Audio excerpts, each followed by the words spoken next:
عليه وسلم اغتنم خمسا قبل خمس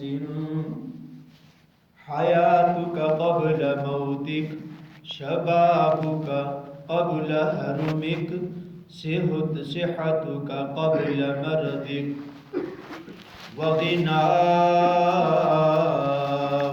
قبل فقرك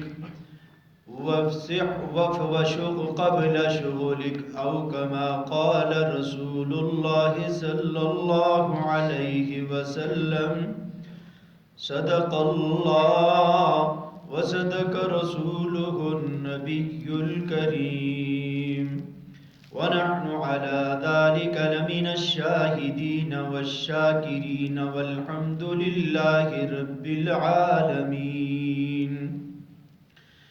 الیوم اکملت لکم دینکم، آج کے دن میں نے تمہارا دین تمہارے لیے مکمل کر لیا، ورضیت لکم الاسلام دینا، اور میں نے تمہارے لیے دین اسلام کو مکمل کر دیا، تام کر دیا، ورضیت لکم الاسلام دینا، اور میں نے تمہارے لیے دین اسلام کو پسند کر لیا۔ فرمایا رسول اللہ صلی اللہ علیہ وسلم نے اغتنم خمسا قبل خمس، پانچ چیزوں کو پانچ چیزوں سے پہلے غنیمت سمجھو۔ حیاتک قبل موتک، زندگی کو موت سے پہلے غنیمت سمجھو۔ شبابک قبل حرمک، اور جوانی کو بڑھاپے سے پہلے غنیمت سمجھو۔ وصحتک قبل مرضک، اور صحت کو بیماری سے پہلے غنیمت سمجھو۔ وغناؤک قبل فقرک، اور فقر و فاقے سے پہلے مالداری کو غنیمت سمجھو۔ وفراغک قبل شغلک، اور مشغول ہونے سے پہلے فراغت کو غنیمت سمجھو۔ او کما قال رسول اللہ صلی اللہ علیہ وسلم۔ میرے بھائی اور دوستو، اللہ پاک نے مجھے اور آپ کو دنیا اور آخرت کی پوری کامیابی کے لیے اللہ تعالیٰ نے کامل دین دیا ہے۔ الیوم اکملت لکم دینکم، دنیا اور آخرت کی پوری کامیابی کے لیے اللہ نے پورا کا پورا دین دیا ہے، اور خالق کائنات خود کہہ رہا وَرَضِيتُ لَكُمُ الْإِسْلَامَ دِينًا، اس دین اسلام کو میں نے تمہارے لیے پسند کر لیا ہے، یہ دین میرے نزدیک پسندیدہ ہے۔ اس پسندیدہ دین کو جو سینے سے لگائے گا، جو اپنے دل کو اس کے حوالے کر دے گا، تو وہ اللہ کا محبوب بنتا چلا جائے گا۔ دین اللہ کو محبوب، اور جو دین سے جتنا جڑے گا اتنا ہی اللہ کا قرب نصیب ہوگا، اتنا ہی اللہ کا محبوب بنے گا، اتنی ہی کامیابی اس کو ملے گی، اتنی ہی عزت اس دیندار کو ملے گی، اتنا ہی اضافہ ہوگا۔ اور جو اس دین سے جتنا دور ہوگا، جتنا اس دین سے منہ پھیرے گا، اللہ اس کو ذلیل کرے گا، اللہ اس کو رسوا کرے گا۔ دنیاوی اسباب ہوں گے، اللہ سے منہ پھیرے گا، شریعت سے منہ پھیرے گا، نبی کی زندگی سے منہ پھیرے گا، سارے اسباب عزت کے کامیابی کے ہونے کے باوجود اللہ پاک رسوا کر دے گا۔ قرآن کریم کے اندر اللہ تعالیٰ نے فرعون کو حکومت دی، اور وقال الملأ من قوم فرعون، اور فرعون کی قوم کے سردار اور وزراء بھی موجود، حکومت بھی اللہ نے سالوں سال کی دی، لیکن دین سے منہ پھیرا۔ اذهب الى فرعون انه طغى، اور آگے کہا وقال انا ربكم الاعلى فاخذه الله نكال الاخرة والاولى۔ سیدنا موسیٰ علیہ السلام کو اللہ نے فرمایا فرعون کے پاس چلا جا، انہو طغى، وہ نافرمان ہو چکا ہے، سرکش ہو چکا ہے۔ اور آگے کہتا کیا ہے؟ انا ربکم الاعلی، میں سارے معبودوں میں سب سے بڑا معبود ہوں۔ گائے بھی اس کی معبود، بت بھی اس کے معبود، اور خود کہتا ہے ان معبودوں میں سے سب سے بڑا معبود میں خود بھی ہوں۔ فَأَخَذَهُ اللَّهُ نَكَالَ الْآخِرَةِ وَالْأُولَى۔ حکومت اور بادشاہت کے ہونے کے باوجود اللہ نے کہا میں نے دنیا کے عذاب میں بھی مبتلا کیا، آخرت کے عذاب میں بھی مبتلا ہو گیا۔ دنیا کے عذاب میں 9 آیات مفصلات، 9 قسم کی پریشانیاں اور عذاب اللہ نے فرعون اور قوم فرعون پر مسلط کیے۔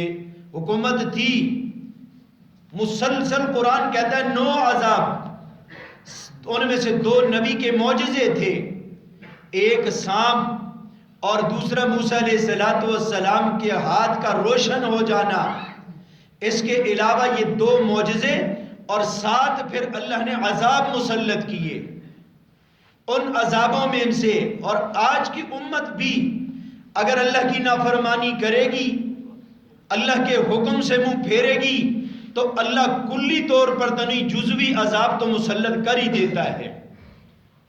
وہ تو اللہ کے حبیب نے دعا کی ہوئی ہے کہ میری پوری امت کی شکلیں نہ بدلنا، ان کو کتا خنزیر اور بندر نہ بنانا، لیکن جزوی طور پر تو شکلیں بدل سکتی ہیں۔ کسی علاقے والوں کو اللہ کتا اور خنزیر بنا دے، جیسا کہ بخاری شریف کی روایت ہے کہ سرکار دو عالم صلی اللہ علیہ وسلم نے فرمایا ہے، حدیث کا مفہوم بنتا ہے، میری امت کے کچھ لوگ رات کو گانے سنیں گے اور رات کو مجرے میں بیٹھیں گے، صبح ہوگی اور ان کی شکلیں جو ہے وہ بندر اور خنزیر بنے ہوئے ہوں گے، تو جزوی تبدیلی ہو سکتی ہے۔ وہ ایک شخص تھا محدثین میں سے، حافظ حدیث تھا، حدیث پڑھاتا تھا۔ اللہ کے حبیب کی یہ حدیث سامنے آئی کہ جو مقتدی امام سے پہلے رکوع میں چلا جائے، امام سے پہلے سجدے میں جائے، اللہ کے نبی نے فرمایا اس کے چہرے کو اللہ گدھے کا چہرہ بنا دے گا۔ کہ شیخ الحدیث نبی کی حدیث پر تجربہ کرتا ہے، ذرا دیکھو تو صحیح میں گدھا بنتا ہوں کہ نہیں۔ اب امام سے پہلے سجدے میں گیا، رکوع میں گیا، اللہ نے چہرہ کو گدھے کا چہرہ بنا دیا۔ حدیث قرآن پڑھاتا تھا، پھر بھی پردے میں پڑھاتا تھا۔ ایک مرتبہ ایک طالب علم تھا، عرصہ دراز سے شیخ کے پاس پڑھ رہا تھا، کہا حضرت آپ میرے استاد ہیں، آپ شیخ القرآن ہیں، آپ شیخ الحدیث ہیں، میں آپ کے چہرے کی زیارت کرنا چاہتا ہوں۔ تو کہا بیٹا میرے چہرے کی زیارت کرے گا تو نفرت شروع کر دے گا۔ کہا نہ استاد جی، بڑی عقیدت اور محبت ہے آپ سے۔ تو پردہ ہٹایا تو دیکھا کہ شیخ الحدیث گدھا بیٹھا ہوا ہے، نیچے سے جسم انسان کا ہے، چہرہ اللہ گدھے کا بنا دے۔ تو بنی اسرائیل حکومت، فرعونیوں کے پاس حکومت ہونے کے باوجود اللہ تعالیٰ نے 7 عذاب مسلسل مسلط ہوئے ہیں۔ ان میں سے 20 سنین اللہ نے قحط سالی مسلط کر دی، بارشیں نہیں ہو رہی تھی، زمین کچھ اگاتی ہی نہیں تھی، کرو مزے۔ اب بدعملی کی وجہ سے اللہ نے آسمان کو خشک کر دیا اور زمین میں سبزے اگانے چھوڑ دیے۔ کرو مقابلہ، آپ کرو، برساؤ مصنوعی بارشیں۔ تو آج بھی امت کے جو افراد اللہ کی نافرمانی کریں گے، وَنَقْسِم مِّنَ الْأَمْوَالِ ہوگا، اللہ مال کو تنگ کر دے گا، تنگ دستی ہوگی اور اللہ بارشوں کو نہیں برسائے گا۔ الجراد القمل، ایک عذاب اللہ نے ان پر یہ مسلط کیا، اللہ نے ٹڈیوں کو مسلط کر دیا۔ اور یہ جو ہماری آئی تھی نا خان صاحب کے دور میں، اس طرح کی ٹڈیاں نہیں تھیں۔ تفسیر مدنی والوں نے لکھا وہ ایسی ٹڈیاں تھیں چھتوں کے اندر لکڑیاں اور سریے اور لوہے، یہاں تک لکھا ہے ان کے چھتوں کے لوہے بھی کھا گئی اور چھت نیچے گر پڑے. ایسی زبردست ٹنڈیا اللہ نے بھیجی تھی فرعونیوں پر. کرو مقابلہ ان کا.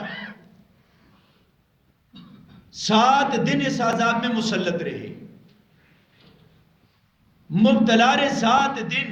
پھر موسیٰ علیہ السلام سے کہا ادع لنا ربک، اپنے رب سے کہہ دینا ہم تیرے ساتھ بنی اسرائیل کو فلسطین کی طرف بھیج دیں گے بس اللہ، اور دوسرا ہم ایمان بھی لائیں گے. لنؤمنن لک، تیرے اوپر ایمان بھی لائیں گے اور بنی اسرائیل کو بھی تیرے حوالے کر دیں گے. 7 دن عذاب میں مسلسل رہنے کے بعد، مبتلا رہنے کے بعد موسیٰ علیہ السلام نے دعا کی. پھر اللہ نے اس بیماری، اس عذاب سے محفوظ رکھا. 1 مہینہ یہ جو عذاب ان پر آئے ہیں، ایک ہفتہ عذاب آتا تھا، 1 مہینہ وہ خوشی کی حالت میں گزارتے تھے، بے غیرتی کی حالت میں. وہ ٹڈیوں سے حفاظت. ٹڈیوں کے بعد مہینہ گزرا، پھر اسی طرح نافرمانی. تو پھر اللہ تعالیٰ نے، موسیٰ علیہ السلام نے بد دعا کی، اللہ تعالیٰ نے جوؤں کو مسلط کر دیا. سارے جسم میں جوئیں پڑی ہوئی، حتیٰ کہ یہاں تک کوئی لقمہ کھاتے تھے روٹی کا، روٹی کو ہاتھ لگاتے تھے جوؤں کی بن جاتی تھی. بنی اسرائیل والوں سے کہتے تھے، موسیٰ علیہ السلام کی قوم کے افراد سے، یہ لقمہ اٹھا کے تو ہمارے منہ میں ڈال دے. منہ میں پڑتے ہی وہ جوؤں کا بن گیا. تو ٹڈیوں کا پھر اللہ نے عذاب مسلط کیا. 1 ہفتہ اللہ نے جوؤں کا عذاب مسلط کیا. پھر موسیٰ علیہ السلام نے دعا کی، 1 مہینہ پھر ٹھیک گزارا. پھر اس کے بعد اللہ تعالیٰ نے مینڈکوں کا، الضفادع، مینڈکوں کا عذاب، جدھر دیکھو پانی میں اوپر نیچے. حتیٰ کہ کھانا بھی اللہ نے مینڈکوں کا بنا دیا، کھاؤ کرو مزے. پھر 1 ہفتہ عذاب میں مبتلا، 1 مہینہ پھر موسیٰ علیہ السلام کی دعا سے صحت میں گزارا. فَأَرْسَلْنَا عَلَيْهِمُ الطُّوفَانَ، پھر اللہ کہتے ہیں ہم نے ان پر طوفان بھیج دیا. مسلسل بارشیں، بیٹھنے کی کوئی جگہ نہیں، گھروں کے اندر بھی پانی، نہ بیٹھ سکتے تھے نہ کھڑے ہو سکتے تھے. تو قصہ مختصر یہ کہ آخری والدم، اللہ تعالیٰ نے خون. مفسرین اس کے 2 مطلب لکھے ہیں. یا تو یہ تھا کہ جس چیز کو ہاتھ لگاتے تھے خون بن جاتا تھا، خوراک بھی خون کی بن جاتی تھی. اور صاحب کشاف نے لکھا ہے کہ عجیب بات انہوں نے لکھی ہے. انہوں نے کہا ہے فوران دم، اس کا معنی جسے ہم کہتے ہیں بلڈ پریشر کی بیماری، یہ اللہ تعالیٰ نے سب سے پہلے فرعونیوں پر مسلط کی تھی. ان کا خون جوش موت مارتا تھا، سر پھٹتے تھے، بلڈ پریشر نیچے ہی نہیں آتا تھا. تو وہ بیماری بھی، اور یہ بلڈ پریشر بہت آئی ہوتا تو فالج کی بیماریوں میں اللہ نے مبتلا کر دیا. تو میرے بھائی اور دوستو، حکومت ہونے کے باوجود اور سب کچھ ہونے کے باوجود جب انسان اللہ کی نافرمانی کرتا ہے تو اللہ پاک پھر عذاب میں مبتلا کر دیتا ہے. حضور صلی اللہ علیہ وسلم کی امت پر اجتماعی عذاب تو نہیں لیکن انفرادی عذاب آ سکتا ہے. نبی کی دعا کی برکت سے پوری امت پر بیک وقت تو عذاب نہیں آئے گا، لیکن مختلف علاقوں میں، مختلف خاندانوں میں، مختلف ٹولیوں پر اللہ کا عمومی عذاب آ سکتا ہے. تو اللہ نے یہ زندگی ہمیں دی ہے، اس زندگی کو غنیمت سمجھیں. جس طرح کہ میں نے حدیث عرض کی ہے، حضرت ابو ہریرہ رضی اللہ عنہ فرماتے ہیں رسول پاک علیہ السلام نے فرمایا کہ اغتنم خمسا قبل خمس، 5 چیزوں کو 5 سے پہلے غنیمت سمجھ لو. حیاتک قبل موتک، زندگی کو موت سے پہلے غنیمت سمجھ لو. پتہ نہیں کس وقت زندگی کی شام ہو جائے. یہ زندگی اللہ کی طرف سے ایک بڑی نعمت ہے، اس کو موت سے پہلے میں بھی غنیمت سمجھوں، آپ بھی غنیمت سمجھیں. ہر روز زندگی کی کتاب کا صفحہ الٹ رہا، اور جو صفحہ الٹ گیا وہ واپس لوٹ کر کبھی آئے گا نہیں. تو اپنی زندگی کو غنیمت سمجھے. ایک ہے وقت گزارنا، ایک ہے وقت کو قیمتی بنانا. وقت گزارنا یہ کام تو جانور کرتے ہیں. مسلمان کو تو اللہ نے موقع دیا ہے آخرت بنانے کا. اس وقت کو قیمتی بنائیں. اور مفتی تقی عثمانی صاحب سے ایک دفعہ میں نے سنا، فرمایا اس وقت مسلمانوں کو ایک بیماری لگی ہوئی ہے، ام الامراض، جو بیماریوں کی ماں اور جڑ ہے، اور وہ ہے وقت کا ضائع کرنا. لاپرواہی میں جا رہا ہے. جوانوں کو دیکھو تو کہ کرکٹ میں لگا ہے، کوئی فٹ بال میں لگا ہے، کوئی لوڈو پہ لگے ہوئے ہیں. اور اب تو دوسروں نے ہمارے جیبوں کے اندر بڑی بڑی بلائیں جیبوں میں ڈال دی ہے، رات سوتے سوتے بھی اسی میں مبتلا ہو. یہ کل پرسوں میں نے اخبار میں دیکھا، ایک آدمی وہ ویڈیو گیم کھیلتے کھیلتے 24 گھنٹے سویا نہیں، دماغ کی رگ پھٹ گئی. اللہ کو کیا منہ دکھائے گا؟ یہ اتنی گیم تو کھیلتا ہے. گیموں کے لیے اللہ نے بھیجا ہے، یہ زندگی اللہ نے اس لیے دی ہے. تو اغتنم خمسن قبل خمسن، حضور نے فرمایا 5 چیزوں کو 5 سے پہلے غنیمت سمجھو. یہ زندگی کو غنیمت سمجھو موت سے پہلے، پھر حسرت ہوگی مجھے بھی آپ کو بھی. تو ام الامراض اس وقت کو ضائع کرنا، تو اس وقت کو قیمتی بنائے. نماز کا وقت ہے نماز پڑھے، روزے کا وقت ہے روزہ رکھے، قرآن کی مستقل تلاوت کرے، ذکر و اذکار ہوں. ایسے تھوڑی ہے.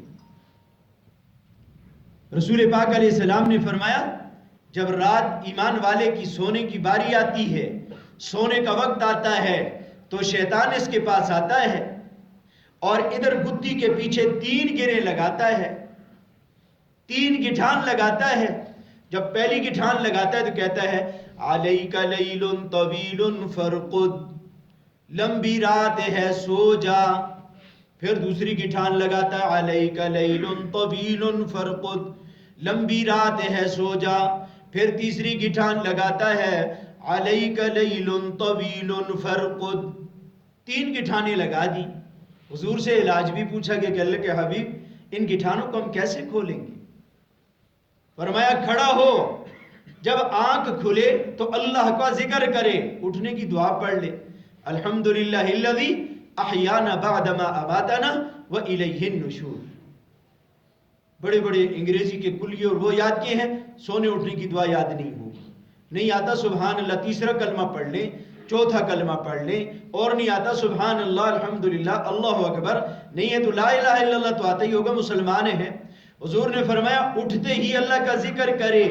پہلی گٹھان کھل گئی، اٹھ کر وضو کرے، دوسری گٹھان کھل گئی، نماز پڑھ لے تو تیسری گٹھان بھی کھل گئی. اور پھر حضور نے فرمایا جب یہ دن گزارتا ہے یہ طیب النفس ہوتا ہے، اس کی طبیعت کھلی ہوتی ہے. اور جب یہ اٹھتا ہی نہیں ہے، 10 بجے آنکھ کھل رہی ہے، 3 گٹھانیں لگی ہوئی ہیں. حضور نے فرمایا کہ یہ جب اٹھتا ہے اس کی طبیعت میں غفلت اور سستی ہوتی ہے، یہ منحوس النفس ہوتا ہے. یہ تو اللہ نے مجھے اور آپ کو زندگی دی. اغتنم خمسن قبل خمسن، حضور نے فرمایا 5 چیزوں کو 5 سے پہلے غنیمت سمجھو.